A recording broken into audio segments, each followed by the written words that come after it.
Xin chào các bạn. Hãy tưởng tượng một cậu thiếu niên mang trong mình dòng máu của những vị vua đỏ tại Bắc Kinh, bỗng chốc thấy thế giới của mình sụp đổ tan tành chỉ sau một đêm.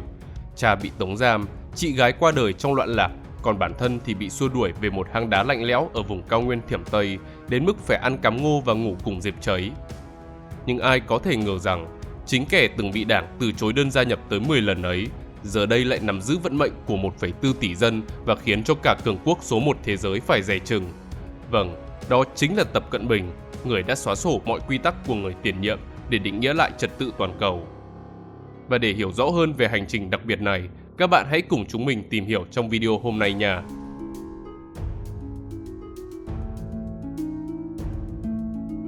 Khi biến cố chính trị xé nát tuổi thơ nhung lụa. Tập Cận Bình chào đời vào ngày 15 tháng 6 năm 1953 tại Bắc Kinh, nhưng quê gốc của ông là dải đất Phú Bình thuộc tỉnh Thiểm Tây, một nơi nghèo khó nhưng sục sôi khí tiết cách mạng. Là con trai của công thần khai quốc, Phó Thủ tướng Quốc vụ viện Tập Trọng Huân, cậu bé họ Tập nghiễm nhiên mang danh Thái tử đỏ và lớn lên trong ngôi trường nội trú ưu tú nhất thủ đô. Nhưng giữa sự bao bọc ấy, người cha nghiêm khắc vẫn rèn cho con lối sống giản dị, khắc cốt ghi tâm sự khiêm nhường để không bao giờ sa vào thói kiêu ngạo đặc quyền.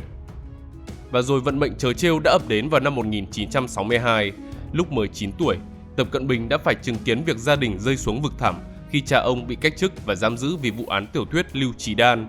Từ đây, những ngày tháng êm đềm vụt tắt, thay vào đó là cuộc truy bức và khám xét. Mẹ con ông phải dọn đến ở nhờ trường đảng trung ương trong sự ghẻ lạnh của thời thế. Đến năm 1966, cách mạng văn hóa bùng nổ như một cơn cuồng phong quét sạch chút bình yên còn lại.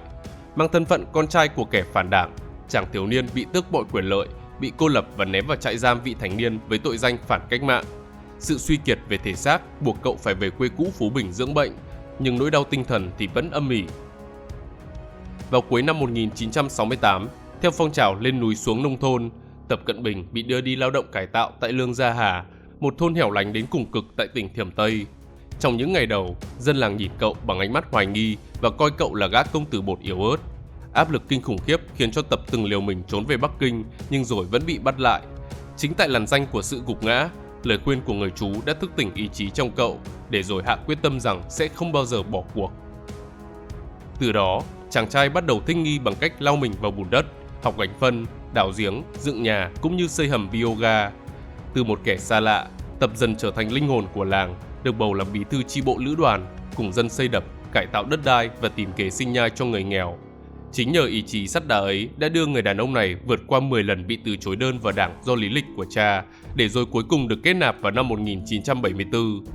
Đến năm 1975, khi cha được minh oan thì Tập Cận Bình cũng bước vào Đại học Thanh Hoa danh giá theo diện công, nông, binh và đặt những viên gạch đầu tiên cho tư duy chính trị. Không giống như nhiều thái tử đỏ cùng thời, thường lựa chọn con đường thăng tiến nhanh chóng trong trung ương, Tập Cận Bình lại bắt đầu sự nghiệp theo cách lặng lẽ hơn, đó là đi xuống cơ sở và chấp nhận thử thách tại những vùng còn nhiều khó khăn. Chẳng hạn như tại Hà Bắc, giữa điều kiện tự nhiên khắc nghiệt và nền kinh tế còn thiếu thốn, ông đã trực tiếp tham gia xử lý các vấn đề dân sinh, từ quản lý sản xuất cho đến tổ chức đời sống địa phương. Môi trường thực tế này đã trở thành lò rèn đầu tiên, hình thành phong cách lãnh đạo sâu sát cơ sở và khả năng điều hành thực tiễn của ông. Tuy nhiên, bước ngoặt quan trọng trong giai đoạn công tác địa phương của Tập Cận Bình là 17 năm làm việc tại Phúc Kiến. Tại đây, ông lần lượt đảm nhiệm nhiều vị trí quan trọng, từ phó thị trưởng Hạ Môn, bí thư địa ủy Ninh Đức, bí thư thành ủy Phúc Châu cho đến tỉnh trưởng Phúc Kiến. Trong quá trình đó, ông gây chú ý bởi cách làm việc thiên về hành động, khi trực tiếp chỉ đạo phòng chống thiên tai và thúc đẩy các chương trình cải thiện đời sống người dân. Ông cũng tập trung phát triển kinh tế biển, mở rộng hạ tầng giao thông cảng biển và cải thiện môi trường đầu tư, tạo nền tảng cho sự tăng trưởng lâu dài của tỉnh. Sau Phúc Kiến thì Tập Cận Bình được điều động sang Chiết Giang, một trong những trung tâm kinh tế năng động nhất Trung Quốc. Tại đây, ông thúc đẩy cải cách quản lý kinh tế, khuyến khích khu vực tư nhân phát triển mạnh mẽ, đồng thời đề cao đổi mới sáng tạo và hiệu quả thực chất thay cho những thành tích mang tính hình thức. Các chính sách này đã góp phần củng cố vị thế của Chiết Giang như một đầu tàu kinh tế khu vực, cũng như khắc họa rõ nét phong cách điều hành thiên về thực tiễn của Tập Cận Bình. Đến năm 2007, khi Thượng Hải đối mặt với khủng hoảng niềm tin do bê bối tham nhũng, Trung ương đã điều động ông Tập giữ chức bí thư thành ủy. Trong khoảng thời gian ngắn, ông tập trung siết chặt kỷ luật tổ chức, ổn định bộ máy quản lý và từng bước khôi phục lòng tin trong hệ thống chính quyền cũng như xã hội. Nhờ khả năng xử lý khủng hoảng nhanh gọn nên tới cuối năm, ông đã được bầu vào Ban Thường vụ Bộ Chính trị. Từ đầu năm 2008, trên cương vị Phó Chủ tịch nước và sau đó là Phó Chủ tịch Quân ủy Trung ương, Tập Cận Bình đã tích lũy trải nghiệm lãnh đạo toàn diện. Những chuyến công du qua khắp các châu lục, từ Phi Châu, Mỹ Latin cho đến các diễn đàn G20 và ASEAN, không chỉ khẳng định vị thế của Trung Quốc mà còn nhào nặn nên một nhà lãnh đạo có tư duy toàn cầu sắc sảo.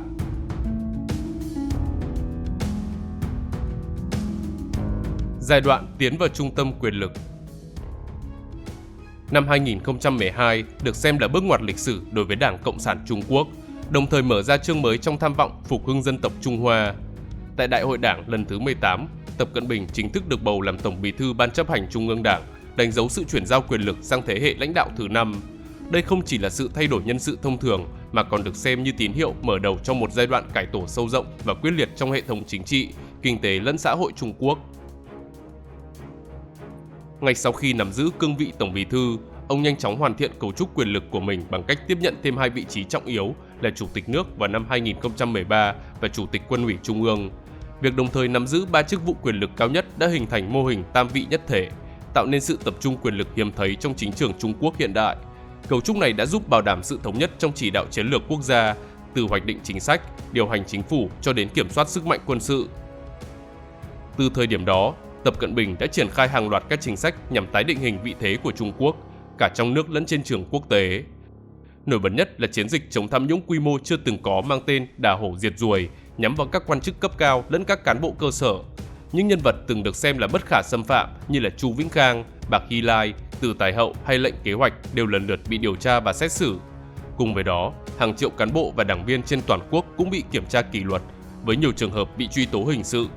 Chiến dịch này không chỉ siết chặt kỷ luật nội bộ mà còn củng cố mạnh mẽ uy quyền chính trị của ông Tập trong toàn hệ thống. Ngoài ra, để vượt qua sự trì trệ của bộ máy hành chính truyền thống, ông còn cho thành lập nhiều tiểu tổ trung ương phụ trách các lĩnh vực then chốt như là cải cách toàn diện, tài chính, đối ngoại, an ninh mạng, pháp luật và quốc phòng. Phần lớn các nhóm này do ông trực tiếp lãnh đạo hoặc là giám sát, qua đó tạo ra cơ chế điều hành tập trung hơn, rút ngắn quy trình ra quyết sách và tăng tốc triển khai chính sách chiến lược. Một đặc điểm nổi bật khác của thời kỳ này là việc xây dựng mô hình quản trị xã hội dựa trên công nghệ cao.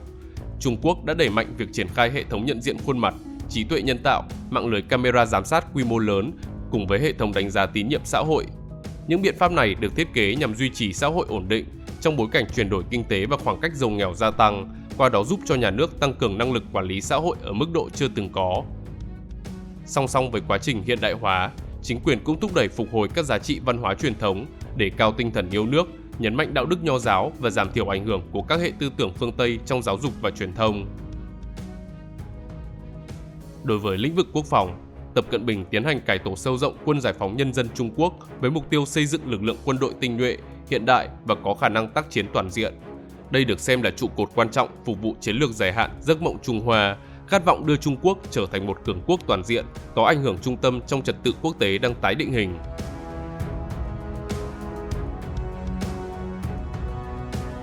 Chính sách đối ngoại và dấu ấn cá nhân. Dưới thời Tập Cận Bình, tư duy đối ngoại của Trung Quốc đã chuyển sang một giai đoạn mới, quyết đoán hơn, tự tin hơn và đậm màu sắc dân tộc hơn bao giờ hết. Đây là một sự đoạn tuyệt rõ ràng với phương châm ẩn mình chờ thời từng được Đặng Tiểu Bình đề xướng, vốn nhấn mạnh kiềm chế tham vọng để tích lũy thực lực. Kể từ năm 2012, Bắc Kinh bước vào thời kỳ ngoại giao cường quốc, nơi Trung Quốc không chỉ tham gia trật tự quốc tế hiện hữu mà còn công khai bày tỏ tham vọng tái định hình luật chơi. Tư duy này thể hiện qua việc nhấn mạnh các lợi ích cốt lõi, vạch ra những làn ranh đỏ không thể xâm phạm và cổ vũ phong cách ngoại giao cứng rắn, thường được gọi là ngoại giao chiến lang. Có thể nói, Trung Quốc dưới thời ông Tập không hề giấu giếm niềm tin vào giá trị, thể chế và con đường phát triển của mình, đồng thời coi việc cải cách trật tự quốc tế do phương Tây dẫn dắt là sứ mệnh lịch sử. Trong bức tranh ấy, sáng kiến vành đai và con đường, gọi tắt là BRI, được khởi động vào năm 2013, nổi lên như một trụ cột chiến lược tham vọng nhất trong lịch sử đối ngoại hiện đại của Trung Quốc. Với việc bao trùm hàng chục quốc gia tại châu Á, châu Phi, châu Âu và Mỹ Latin, BRI không chỉ nhằm thúc đẩy kết nối hạ tầng, thương mại, tài chính và năng lượng mà còn tạo ra một vòng ảnh hưởng mới do Bắc Kinh dẫn dắt. Đây là công cụ giúp cho Trung Quốc vừa xuất khẩu năng lực dư thừa, vừa mở rộng ảnh hưởng kinh tế và thách thức vai trò truyền thống của phương Tây. Tuy nhiên, đi kèm với tham vọng đó là những chỉ trích gay gắt về ngoại giao bẫy nợ, sự thiếu minh bạch và nguy cơ khiến cho nhiều quốc gia rơi vào trạng thái phụ thuộc chiến lược. Song song với việc mở rộng ảnh hưởng toàn cầu, chính sách đối ngoại của thời Tập Cận Bình cũng chứng kiến lập trường ngày càng cứng rắn với Mỹ trong bối cảnh cạnh tranh chiến lược song phương leo thang. Trước các lệnh hạn chế từ Washington trong chiến tranh thương mại, Bắc Kinh đã đáp trả bằng thuế quan và đẩy mạnh chiến lược tự cường công nghệ, tập trung vào bán dẫn, 5G, trí tuệ nhân tạo, blockchain cũng như các lĩnh vực then chốt khác. Họ còn gia tăng sự hiện diện và khẳng định lập trường kiên quyết tại một trong những điểm nóng như là Biển Đông, Hồng Kông và Đài Loan nhằm bảo vệ chính sách một Trung Quốc cùng các lợi ích cốt lõi. Việc xây dựng các đảo nhân tạo, quân sự hóa vùng biển tranh chấp, áp đặt luật an ninh Hồng Kông hay là liên tục cảnh báo khả năng sử dụng vũ lực đối với Đài Loan đều phản ánh cách tiếp cận cứng rắn, ưu tiên kiểm soát và răn đe. Sau đại dịch Covid-19, khi trật tự quốc tế rơi vào trạng thái phân mảnh và bất định, Tập Cận Bình càng thúc đẩy tầm nhìn táo bạo hơn về vai trò của Trung Quốc trong quản trị toàn cầu. Từ năm 2021, Bắc Kinh lần lượt công bố 3 sáng kiến lớn, đó là sáng kiến phát triển toàn cầu, sáng kiến an ninh toàn cầu và sáng kiến văn minh toàn cầu. Tất cả nhằm định hình một hệ diễn ngôn và khuôn khổ hợp tác thay thế cho các mô hình phương Tây. Trong bối cảnh kinh tế đối nội gặp nhiều khó khăn, từ hậu quả của chính sách Zero Covid, khủng hoảng bất động sản, thất nghiệp gia tăng cho đến dòng vốn đầu tư nước ngoài suy giảm, ông Tập vẫn kiên định theo đuổi chiến lược tự chủ và dài hạn. Đến năm 2025, trước những bất ổn do chính sách đối đầu và bảo hộ mạnh mẽ của chính quyền Mỹ gây ra, Bắc Kinh đã chuẩn bị sẵn tâm thế chịu va đập bằng cách đa dạng hóa đối tác, củng cố khả năng chống chịu và tiếp tục tham gia sâu vào các quản trị toàn cầu. Hiện nay, quan hệ Trung-Nga dưới thời Tập Cận Bình cũng trở thành một trụ cột chiến lược quan trọng. Chuyến thăm Nga vào tháng 5 năm 2025 không chỉ tái khẳng định quan hệ đối tác không giới hạn giữa hai nhà lãnh đạo, mà còn gửi đi một thông điệp rõ ràng về sự liên kết chiến lược trước sức ép từ Mỹ và phương Tây. Bắc Kinh và Moscow đang xích lại gần nhau hơn về kinh tế để đối phó với các lệnh trừng phạt, đồng thời cũng thúc đẩy trật tự thế giới đa cực thông qua các diễn đàn như là Liên Hợp Quốc và BRICS. Đáng chú ý, trong bối cảnh Mỹ áp thuế quan khổng lồ và gây sức ép thương mại lên nhiều quốc gia, thì Đông Nam Á lại nổi lên như một mặt trận then chốt trong cuộc cạnh tranh chiến lược Mỹ-Trung. Chuyến công du của Tập Cận Bình vào đầu năm 2025 cho thấy sự xoay trục rõ ràng trong chiến lược về khu vực này, coi ASEAN vừa là thị trường xuất khẩu quan trọng, vừa là vùng đệm giúp cho Trung Quốc giảm thiểu tác động từ các đòn trừng phạt của Washington. Do ASEAN là thị trường xuất khẩu lớn nhất của Trung Quốc, nên Bắc Kinh đã tập trung vào các quốc gia then chốt như là Việt Nam, Malaysia và Campuchia, kết hợp ưu đãi kinh tế với ngoại giao cấp cao để gia tăng ảnh hưởng. Chính sách này dựa trên hai trụ cột, một là thúc đẩy hội nhập kinh tế sâu rộng và hai là định vị Trung Quốc như người bảo trợ cho thương mại tự do, đối lập với chủ nghĩa bảo hộ của Mỹ. Xét trên tổng thể thì chính sách đối ngoại của Tập Cận Bình cho thấy một Trung Quốc không còn bị động trước cạnh tranh cường quốc và chủ động kiến tạo trật tự ngoại giao và kinh tế mới. Dù lựa chọn sẵn sàng đối đầu khi cần thiết, nhưng Bắc Kinh vẫn để ngỏ cánh cửa đối thoại, khai thác ngoại giao phi truyền thống và các thỏa thuận song phương để tối đa hóa lợi ích. Mục tiêu dài hạn không chỉ là ứng phó với Mỹ, mà là xây dựng một cấu trúc quyền lực và kinh tế lấy Trung Quốc làm trung tâm, đủ sức định hình trật tự toàn cầu trong nhiều thập niên tới.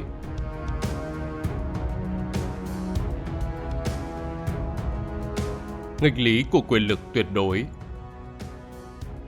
Trong lịch sử chính trị hiện đại Trung Quốc, hiếm có nhà lãnh đạo nào tập trung quyền lực mạnh mẽ như là Tập Cận Bình, nhưng chính sự tập trung quyền lực gần như tuyệt đối ấy lại tạo ra một nghịch lý. Quyền lực càng lớn, rủi ro chính trị càng cao và nỗi lo an ninh cá nhân càng trở nên thường trực.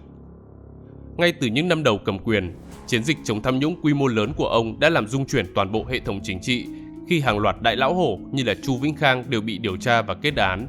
Những cuộc thanh trừng này giúp ông củng cố quyền lực nhanh chóng, nhưng cũng làm gia tăng sự thù địch âm thầm trong nội bộ, khiến cho vấn đề an ninh cá nhân của nhà lãnh đạo cũng trở thành ưu tiên hàng đầu. Một trong những vụ việc nổi tiếng nhất xảy ra vào năm 2012, ngay trước thềm Đại hội 18, khi ông Tập đột ngột biến mất khỏi công chúng trong 2 tuần. Ngày cuối cùng ông xuất hiện trước công chúng là ngày 1 tháng 9 năm 2012 với tư cách hiệu trưởng trường Đảng Trung ương tham dự lễ khai giảng. Thậm chí ngay cả trong cuộc họp với Ngoại trưởng Mỹ Hillary Clinton, Thủ tướng Singapore Lý Hiển Long và Thủ tướng Đan Mạch, dù đã được lên kế hoạch từ trước nhưng đều bị hủy bỏ, càng làm cho những lời đồn thổi bay xa. Các nguồn tin rò rỉ cho rằng phe phái của bà Hy Lai và Chu Vĩnh Khang đã dàn dựng một vụ tai nạn xe hơi hoặc là một cuộc mưu sát tại bệnh viện quân y nhằm lật đổ ông trước khi nhậm chức. Nhưng đến ngày 15 tháng 9, ông Tập Cận Bình đã bất ngờ xuất hiện trở lại tại Đại học Nông nghiệp Trung Quốc, qua đó dẹp tan mọi lời đồn đoán. Tuy nhiên, không ai lý giải được hơn 10 ngày đó ông đã đi đâu và làm gì trong lúc nước sôi lửa bỏng. Trong khi gần đây, biến cố tại khách sạn Kinh Tây vào đêm 18 tháng 1 năm 2026 được xem là đỉnh điểm của cuộc đối đầu nghẹt thở giữa quyền lực dân sự tối cao và sức mạnh quân đội. Theo những nguồn tin lan truyền gây chấn động, thì tướng Trương Hữu Hiệp, một nhân vật kỳ cựu trong Quân ủy Trung ương, đã lên kế hoạch bí mật nhằm bắt giữ Chủ tịch Tập Cận Bình ngay tại khách sạn Kinh Tây, địa điểm vốn được coi là pháo đài an toàn nhất của giới tinh hoa Bắc Kinh. May mắn là mạng lưới tình báo nội bộ của ông Tập đã kịp thời phát hiện những biến động quân sự bất thường và giúp nhà lãnh đạo rời khỏi vòng vây trong gang tấc. Ngay sau khi thoát thân, ông Tập đã bí mật triển khai chiến dịch phản công để bắt giữ những người đứng sau âm mưu. Tất cả đã cho thấy một nghịch lý tàn khốc của quyền lực tuyệt đối, ngay cả khi những đồng minh thân cận nhất cũng có thể trở thành phản diện. Sự nghi kỵ dường như đã biến Tập Cận Bình trở thành một kẻ độc hành, vì ông luôn phải đối mặt với những cơn sóng ngầm từ chính hệ thống mà mình đã dày công xây dựng.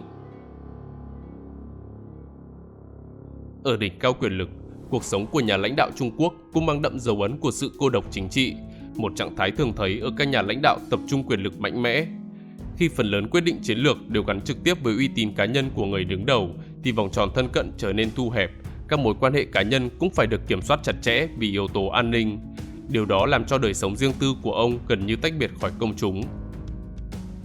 Về gia đình, phu nhân của ông là bà Bành Lệ Viện, vẫn là gương mặt thường xuyên xuất hiện trong các hoạt động ngoại giao văn hóa và được xem là một trong những đệ nhất phu nhân có hình ảnh nổi bật nhất của Trung Quốc hiện đại.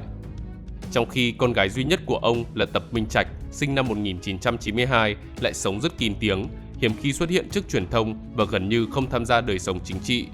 Sau thời gian du học ở nước ngoài, cô được cho là đã trở về Trung Quốc và duy trì cuộc sống riêng tư được bảo vệ nghiêm ngặt.